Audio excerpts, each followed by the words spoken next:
আমার তো আসলে ক্যারিয়ারটা শুরু হচ্ছে 2013-এ।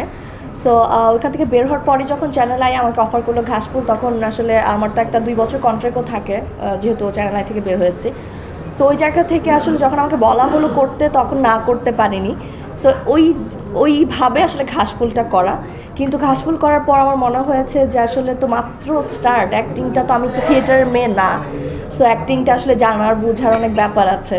সো বড় পর্দাতে তো আসলে কোনো কিছু আপনি মিস দিতে পারবেন না। আপনার কোনো কিছু ফল যেটাই হোক না, নাটক হয়তো আমরা অনেকে যেহেতু ফোনে দেখি বা টিভিতে দেখি, বড় পর্দায় আসলে আপনি যদি কোনো মিস্টেক করাটা কিন্তু থেকে যাবে বা মানুষজনের চোখে পড়বে বেশি। সব কিছু মিলে আমার মনে হয়েছে যে এখনই না। তো তারপর তো নাটকটা কন্টিনিউ করেছি, আপনারা সবাই জানেন। এর মধ্যে কাজের অফার এসেছে কিন্তু হয়নি, বিকজ আমার মনে হয়েছে যে ফিল্ম যদি করতে চাই আসলে আমার এখন পুরো একটা প্যাকেজ লাগবে। এটা গল্প থেকে শুরু করে, ডিরেক্টর থেকে শুরু করে পুরো টিমটা আমার যদি মনে হয় যে না আমি আসলে চাচ্ছি, আমি ভিতর থেকে থাকেন একটা কিক আসে যেটা আমার লাগবে বা আমি এটাই চাচ্ছি করতে, ওই যে জায়গাটায় না আসলে আমি হয়তো ফিল্ম করব না।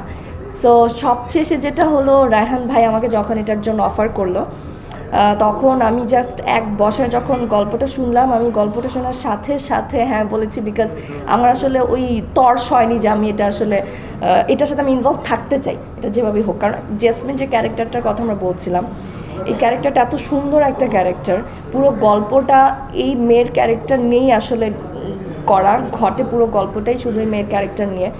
সো আমার মনে হয়েছে যে ফিল্মে যদি আমি আবার ব্যাক করতে চাই, এর থেকে বড় সুন্দর কোনো গল্প হতে পারে না। আর second thing definitely Raihan Khan, because আমার আসলে পথ চলাটা তো রায়হান ভাইয়ের হাত ধরে, যেটা বলছিলাম আমি ভিটের ডিরেক্টর উনি ছিলেন। সো ওই জায়গা থেকে আসলে আমি জানি যে আমার মেন্টর বা আমার গুরু আমাকে নিয়ে যেটা চিন্তা করবে সেটা আমার জন্য অবশ্যই পজিটিভ আর ভালো কিছু হবে। সো এই দুইটা জিনিস মাথায় রেখে ওকে করা, দেন তো শুটিং করলাম, আর এখন তো আপনাদেরকে বলা। এই চ্যালেঞ্জ তো ডেফিনেটলি ছিল। প্রথমত তো আসলে আমি আসলে একটা ভিকটিম ক্যারেক্টার প্লে করছি। সো এখানে যে মেয়েটার আসলে জার্নিটা, মেয়েটার কষ্টটা, মেয়েটা যেভাবে আসলে যে জায়গা থেকে আসলে ধাক্কা খেয়ে মেয়েটার গল্পটা শুরু হয়, সব কিছুটাই আমার মনে হয়েছে যে আমি একদম চাই, আমার ডিরেক্টর যেটা চেয়েছেন। তো ওই জায়গা থেকে আসলে চ্যালেঞ্জ হয়েছে একদমই ব্যাপারটা আনার। আমি এক এক মাসের মতো রিহার্সাল করেছি, যেটা রিহার্সাল করেছেন তারেক আনাম স্যার।